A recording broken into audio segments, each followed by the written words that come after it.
Software Process and Measurement Cast number 741. I'm Tom Cagley, your host.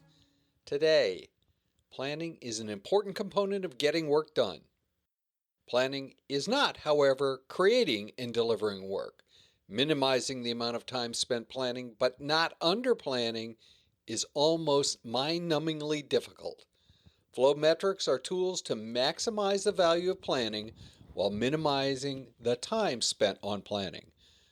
Over the next few entries of the Software Process and Measurement Cast blog and on the Essay Sundays, we'll explore several examples of using flow metrics in planning. Today, one of the more simple approaches. We'll also have a visit from Susan Parente, who brings her Not A Scrumdamentalist column to the podcast. Susan provides guidance on navigating environments that are not pristinely agile in a pragmatic fashion.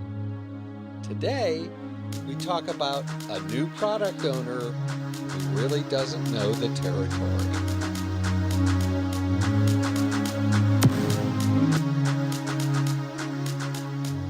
Using flow metrics in planning, a simple example. Planning is an important component of getting work done. Planning is not, however, creating and delivering work. Minimizing the amount of time spent on planning, but not under-planning, is almost mind-numbingly difficult. Flow metrics are tools to maximize the value of planning while minimizing the time spent on planning.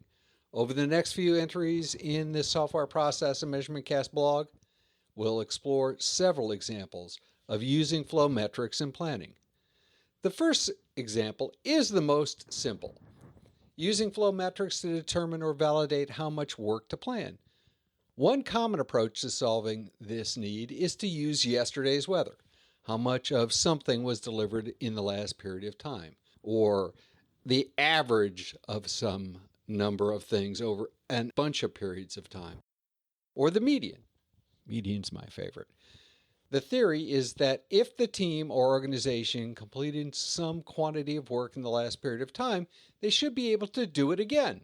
Yesterday's weather is a great concept and can be improved on with a bit of additional rigor.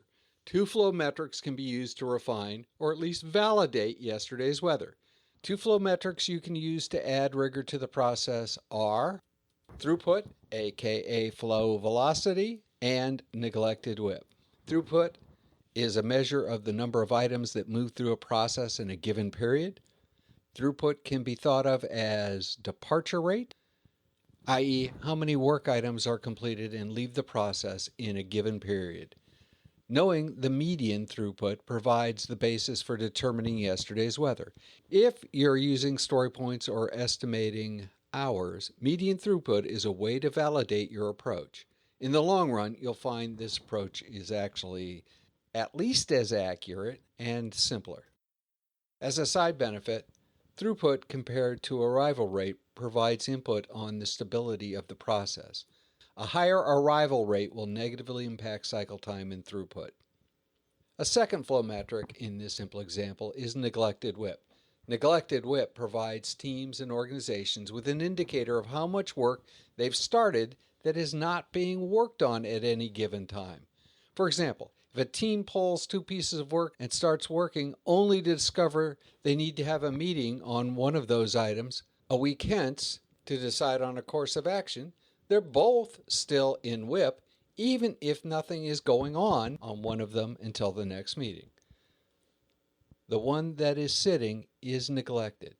Knowing how much work is sitting around provides a parameter for interpreting yesterday's weather. A team with a high level of neglected WIP should pull less until the level of neglected WIP falls to a level less than, let's say, 10%. Two flow metrics provide more rigor to the common practice of yesterday's weather.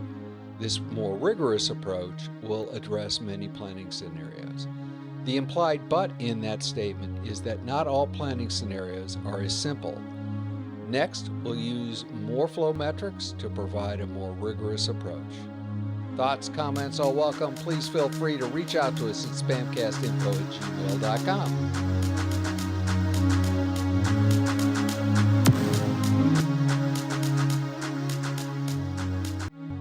Susan Parente. Welcome back to the Software Process and Measurement Cast. Hey, Tom. Great to be here. I've got my latte over here on my coffee warmer, and I am good to go.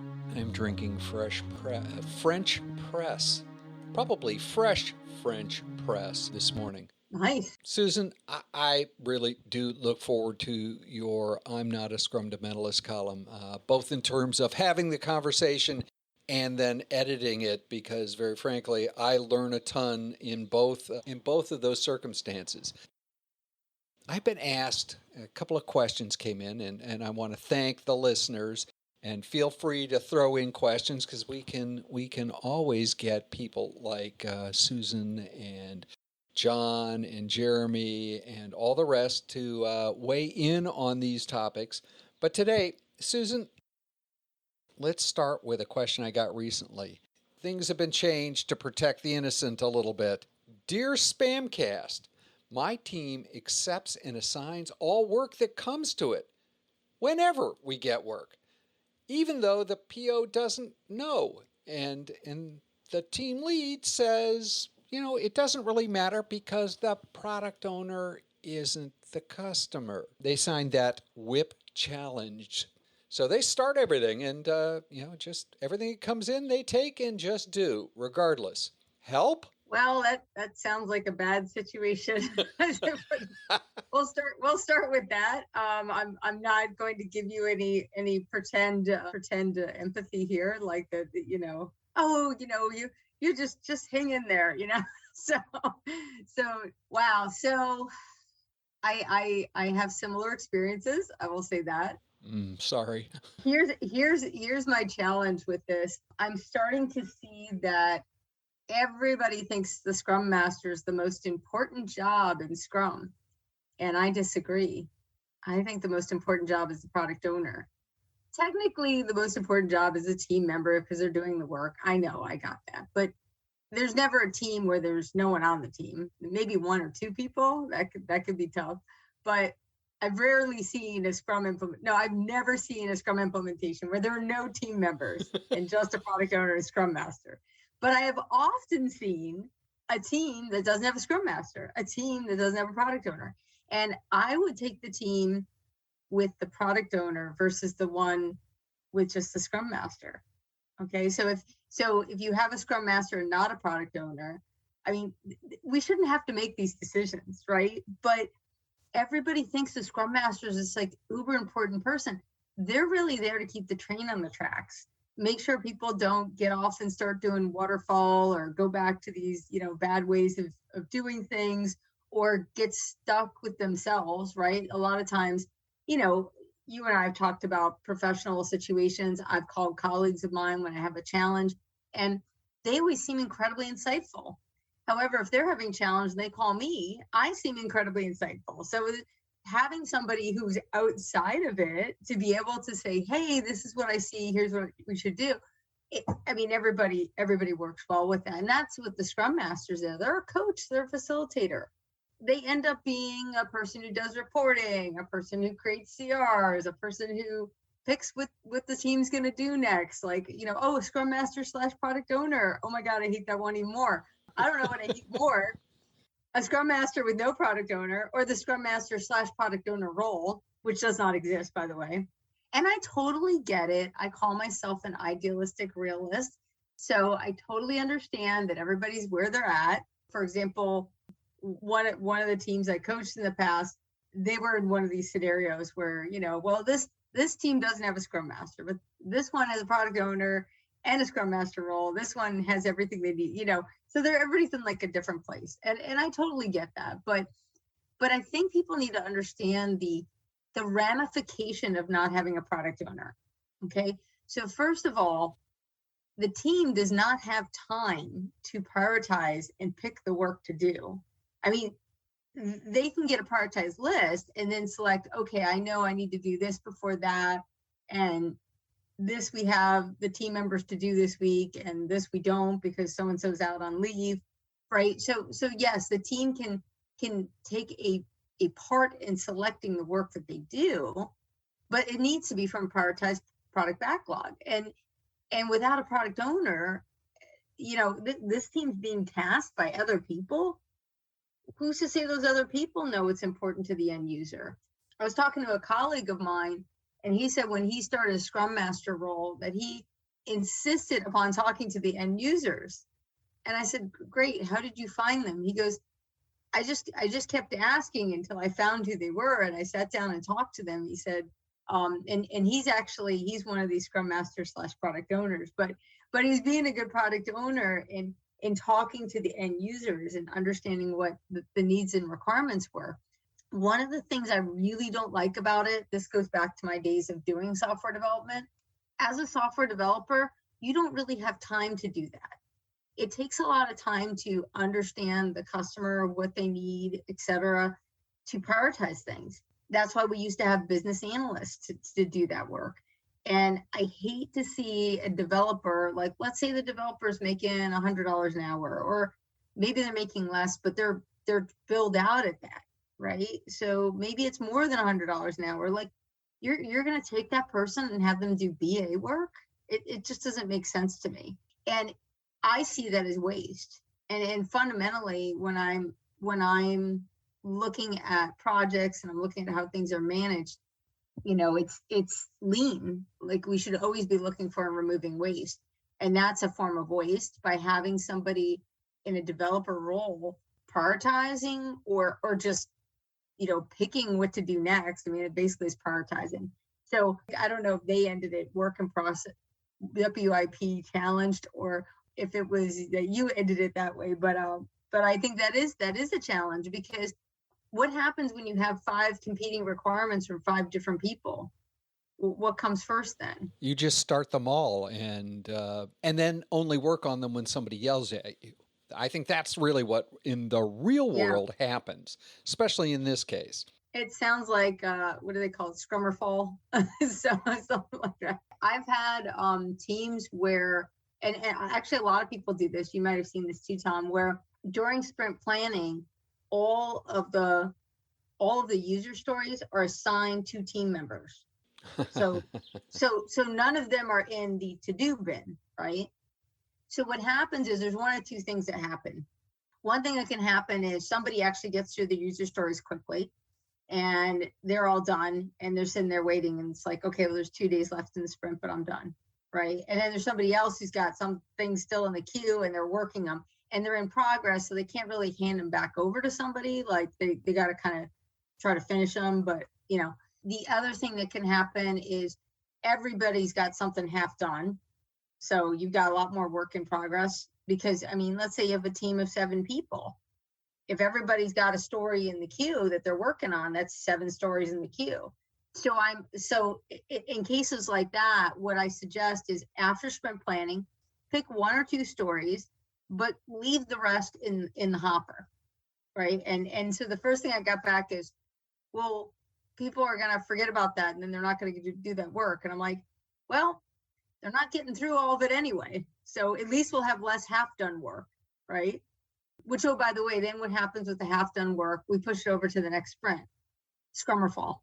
Yeah, so high levels of escape rate is a sign from God that something has gone wrong. Well, the good news is, in that case, that team actually took the coaching and said, okay, well, we'll try it for a week or 2. I was like, okay, well, that's cool. I mean, at least that is probably the worst thing. So any, these challenges that people have, if you're dealing with an organization where they are resistant to try something new, even though what they're doing isn't working, that is your fundamental problem. It's not this role division thing, right? Because if something's not working, it just innately you should say, let's try something else, right? So is it Einstein, like continuing to do the same thing and expecting different results is insanity?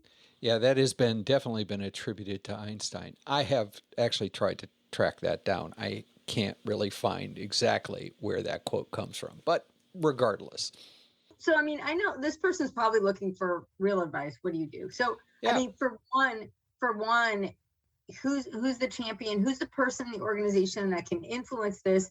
And, we need somebody in that space. Like, even if they don't, they're saying there's a PO there, but they're not really the customer. Okay, that's fine, but can they represent the customer? I have been a person who wasn't the customer, who acted like a product owner, and that you can do that. I don't disagree that you can do that. And that is very prevalent because a lot of times customers, I don't know, they don't have time, whatever the reason being. But you cannot represent the customer and be a team member. You can't represent the customer and be the Scrum Master. So the product owner, it's really important for us to have a product owner. And even if we can't find a customer representative to be the product owner, it can be somebody who's representing the customer. So maybe the product owner isn't the customer. I think that's okay, but they need to represent the customer wholly, not represent the customer and represent the team, not represent the customer and be the Scrum Master. I think that that's their sole job. And so I'm gonna kind of relax a little bit and say they do not have to come from the customer, but they need to understand the customer. Obviously, if you put somebody in that role and they're new to it, they're not going to understand the customer that well. But my colleague, what he did, started meeting with the end user, started understanding the requirements, started to understand the product so that he could be the voice of the customer. So I'm okay with that. So this product owner in this situation who isn't the customer, I don't think that that's so much the problem. It's that things need to funnel through them. And I think that one of the big challenges with any of these challenges, like I said before, is willing to change, willing to try something new. And also, who's the champion? Who's the champion in the organization that you can go to and say, hey, we have a product owner, but they need to be stepping up and be the funnel for things. Things should go only through them, not directly to the team. Because basically, I don't know what you would call that they're doing. It's not Scrum, it's not Agile. They're without a prioritized product backlog with things coming directly to them. It's like you're doing help desk tickets. I don't know. It's like you're not even doing waterfall, right? Because in waterfall, you have the requirements up front and you do the planning, but you still have the requirements from the customer. If you're getting them from all these different people, like I said, it's kind of like bug fixing help desk tickets. Like that's not. If there's no control over work entry, none of this stuff, whether it's Agile, Safe, Scrum, Waterfall, Rational, none of this stuff is going to work at all. No. Someday I'll ask you if you would change your answer if I told you, well, why not? If I told you that the product owner probably at least represents 2 or 3 of the end customers, and that there are lots of other end customers, that no one can actually represent them all, but it's more the team lead's problem in terms of they don't want to lose control and think that it's better customer service just to say yes to any time the phone rings. That's very insightful of you, Tom. So I think what you're saying is you're kind of like rephrasing it and saying maybe the problem here isn't the product owner, it's the team lead who's allowing the requirements to come directly to the team. And you're probably right. That's probably what's happening. And team leads, it's tough because they're like your firefighter, they're like your sniper, you're like, oh, they're the bomb, they're awesome, everybody loves them, right? And so because that, they have a lot of, what is that called? There's different types of power. We talk about it in like the PMP and stuff like that. There's different types of power, and it's a power like by subject matter expertise. And so people will empower them because, well, they did that release and they did the install and everything went well and they're a superhero. And so, all right, let's let them call the shots. And, developers should develop. Having been a product owner, I was called a product manager, but basically having been a product owner, I can tell you that developers are great, but they don't understand the ramifications of the market and market-driven needs and different customers and which customers are important.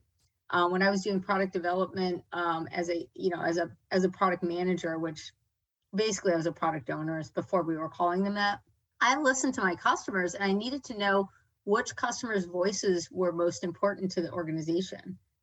We particularly had a very large customer. I think I can say this because I'm not saying even where it was, but GE was one of our large customers. So when GE wanted something, it didn't matter that we had other customers. GE got more of a voice because they were buying more of our product. And the developers wouldn't know that, but I knew that because I was working closely with sales. And so if they wanted something, that became high priority right away. And they knew it. GE knows it. Just like the federal government, most of my clients are federal government clients, and they know that when they demand something that they're going to get it, because if they don't get it from you, they'll find some other contractor to get it from. So, it's just like the cold, harsh world. But I don't know that developers know the market so much, because even if you have customers that are loud that you want to listen to, you also have to think about the marketability of the product you're creating. There are other people you're trying to sell it to who aren't currently your customers. And so only the product owner would know that and have a feel for that, because ultimately they're responsible if you come out with a new product and it doesn't sell, right? It's not the developers responsible for that. The developers is responsible to deliver the miracle. Like, make this happen. We don't know how to make this happen, but make this happen. You could look at things like, look at like Tesla, right? So it was very interesting to me because, Elon's an engineer and he owns a company. I find it to be very funny. And if somebody doesn't appreciate the humor, ask another engineer what they think of that. Because I'm an engineer. That's why I find that funny.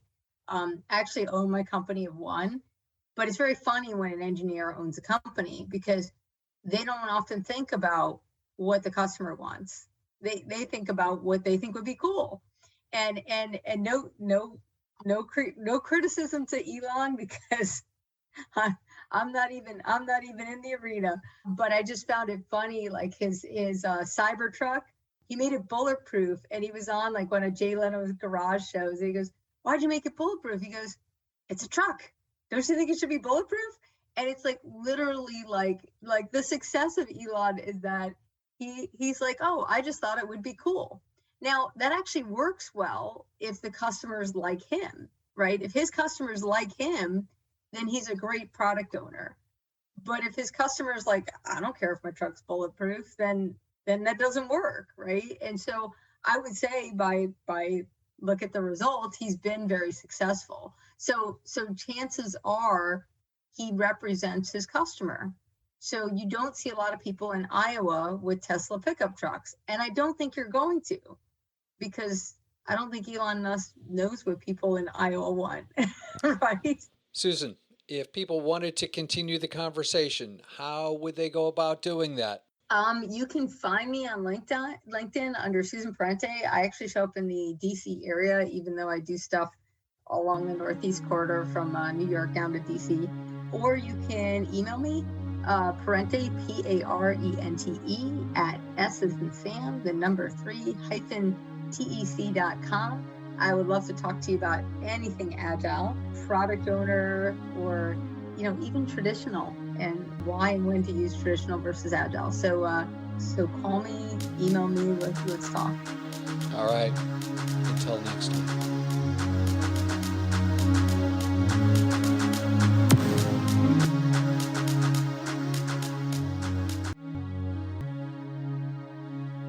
In Reread Saturday News, Chapter 13 of Badass Agile Coaching, The Journey from Beginner to Mastery and Beyond, is titled Badass Pair Coaching. Over the years, I've had many opportunities to participate in pair coaching, although fewer over the past few years. I miss pair coaching. It pushes me to expand my horizons and up my game. How about you? Links in the show notes to this week's entry in our reread of Badass Agile Coaching. In the next Software Process and Measurement Cast, Jürgen Hesselberg returns to the podcast to discuss the efficacy of assessments in helping to guide an agile journey. Assessments are a tool to help coaches coach and to answer the question of where we are in our journey toward being more agile. In case you wanted to know, Jürgen was last on the podcast in SPaMCAST 557. That was somewhere in 2019. If process improvement is a never-ending journey, why do so many people ask, are we there yet?